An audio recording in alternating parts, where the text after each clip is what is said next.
The watch I bought at the secondhand shop is broken. I'm sure of it. Well, not that I can really prove it. I swear to God it doesn't do so much as tick. The second hand lies stagnant on the dial, the minute and hour hand frozen in a permanent slumber. Not so much as a faint whirring comes from the damn machine. Until I try to show it to someone. Their eyes flick to it, and almost as if to specifically mock me, the second hand lurches into motion, scraping along the long-dead surface until they let their eyes wander away. It's not stopped, they say. Just set it to the right time. But I can't.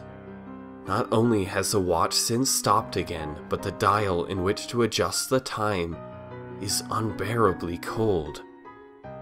Touching it creates this instant sense of dread throughout my body, my skin at the point of contact dropping in temperature so fast I can begin to see the cells dying, a sort of frostbite taking hold.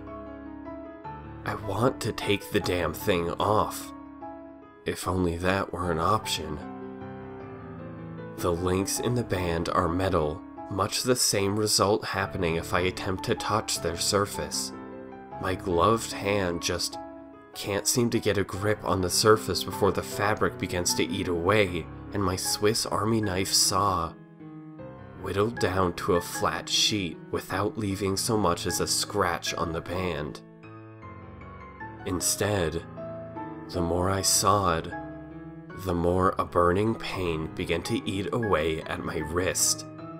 I pushed through it at first, desperate to get the thing off, but by the time the saw marking showed up, I had taken it too far. A horrific gash woke me up from a cold sleep as hot blood began soaking my sheets. I ran to treat the wound, finding the gash right underneath the watch band where I had tried to saw. I think it's the watch's way at getting payback, telling me not to try that again. I thought I was overreacting at first. I'm a rational person, I swear.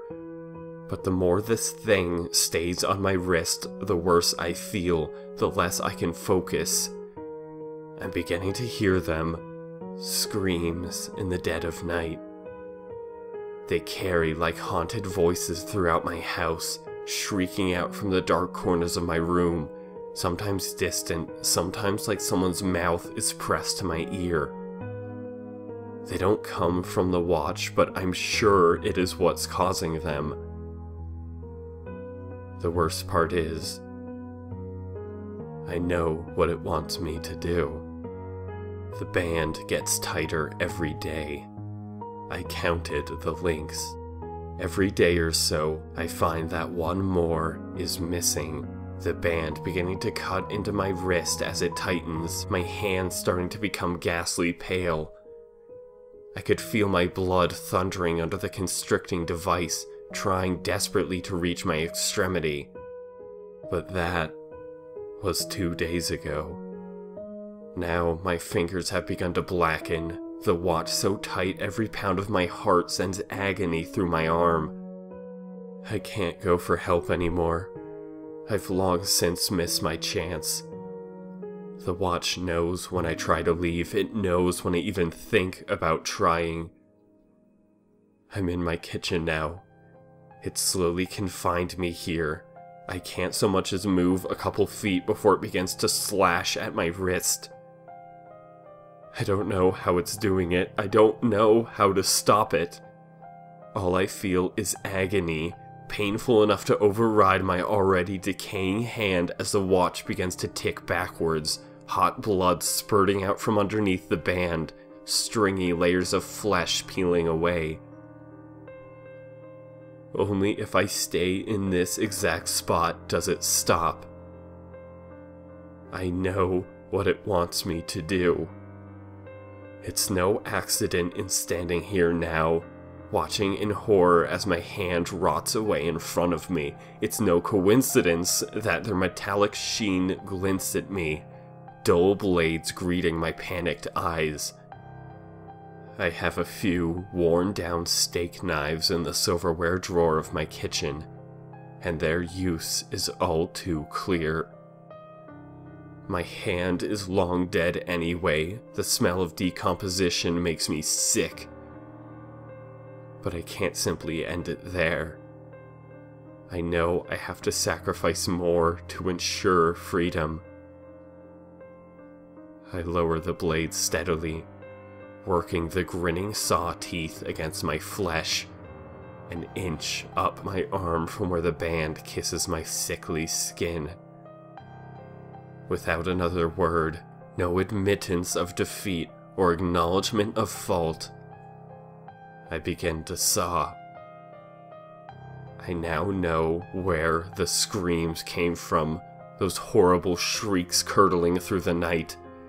The watch remembers them all, keeps a recorded symphony of demonic wails as the blood speckles my face, the limb finally dropping with a heavy, fleshy thud.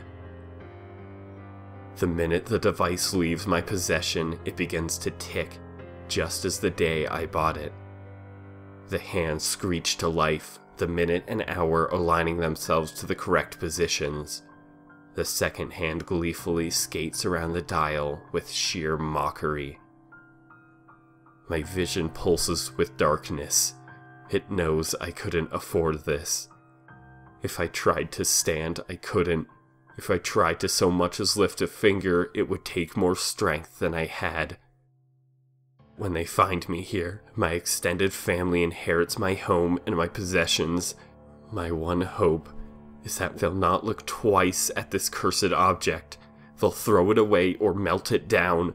I plead and cry that no one will put it on, or sell it to a second-hand shop to make a quick buck. I hope no one else will endure this, but I know that won't be the case. It's been at this for a long time. The sheer amount of screams resounding in my ears assure me of that.